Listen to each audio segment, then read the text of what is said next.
Hello children, hope all of us are doing good. The topic that we will study today is possessive nouns. Now think, read the following sentences, tick the right sentences and cross the wrong ones. ये sentences read करें, जो sentence सही है उसके सामने के box में आप टिक लगाएं और जो sentence गलत है उसके सामने के बॉक्स में आप क्रॉस लगाएं. For example, the hen's egg is blue. अब ये सही है या गलत, उसके अकॉर्डिंगली आप टिक या क्रॉस लगाएंगे. तो आई थिंक यहाँ पे आपको क्रॉस लगाना है. इसी तरह से आप बाकी सेंटेंसेस में भी टिक या क्रॉस लगाएं. Let's do this. Correct the wrong sentences in the above thing section. अब यहाँ पे first sentence the hen's egg is blue हमने रॉन्ग करा था, तो उसका करेक्ट क्या हो जाएगा? जो हेन्स है उसमें हेन और एस के बीच में एक हमें अपॉस्ट्रोफी लगा के करेक्ट करना है. इसी तरह से आप बाकी सेंटेंसेस को भी करेक्ट करें. Let's read this. Possessive nouns. Now possessive nouns are the nouns that show ownership or possession. जो नाउन ये दिखाते हैं कि किसी की ओनरशिप या पोजेशन है उसे हम पोजेसिव नाउन कहते हैं. For example, women's coat. अगर आप ये वर्ड विमेन्स यहाँ पे देखें तो एन और एस के बीच में अपॉस्ट्रोफी लगा है. इसी तरह से John's room, girl's dress etcetera. तो पोजेशन दिखाने के लिए या पोजेसिव नाउन बनाने के लिए हमने एस से पहले अपॉस्ट्रोफी लगाया है.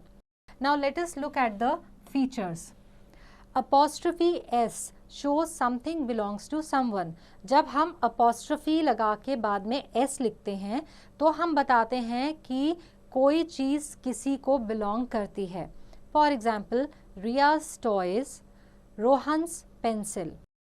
When a plural ends in s, we add an apostrophe after it to show possession. लेकिन अगर कोई प्लूरल नाउन है तो उसके एंड में तो s पहले से लगा है, तो हम उसके s के बाद में अपॉस्ट्रोफी लगाते हैं पोजेशन शो करने के लिए. For example, parents concern, girls hostel. When a plural does not end in s, we simply add apostrophe s. अगर प्लूरल के एंड में एस नहीं है तो हम अपॉस्ट्रोफी एस ऐड कर देते हैं. For example, men's shirt, children's books. With non living objects we don't use apostrophe s to show possession. Instead we use of. For example, the name of the city, the leg of the table. Tell. Give a few examples of non-living objects using of showing possession. तो आप कुछ ऐसे examples दें जो कि non living objects के हों और उनकी पोजेशन को शो करने के लिए आप ऑफ का इस्तेमाल करें. Let's write. Use an apostrophe to show possession. आपको जो यहाँ पे ग्रुप ऑफ वर्ड्स दिए गए हैं उनमें आप अपॉस्ट्रोफी को ढंग से लगाएं और पोजेशन को शो करें. For example, if I look at the first one, the uniforms of the students. तो यहाँ पे स्टूडेंट्स ऑलरेडी प्लूरल है तो एस के बाद में आपका अपॉस्ट्रोफी आएगा. सो आप बाकी के जो सेंटेंसेस दिए गए हैं उनमें भी अपॉस्ट्रोफी को इस्तेमाल करके उनका पोजेशन शो करें. Now rewrite the sentences using apostrophe or apostrophe s where required. For example, if I look at the first sentence, the bag of that girl is heavy. तो इसको मैं कैसे change करूँगी? The girl's bag is heavy. इसी तरह से आप बाकी के दूसरे sentences को भी change करें. Now in the next one, change into plural.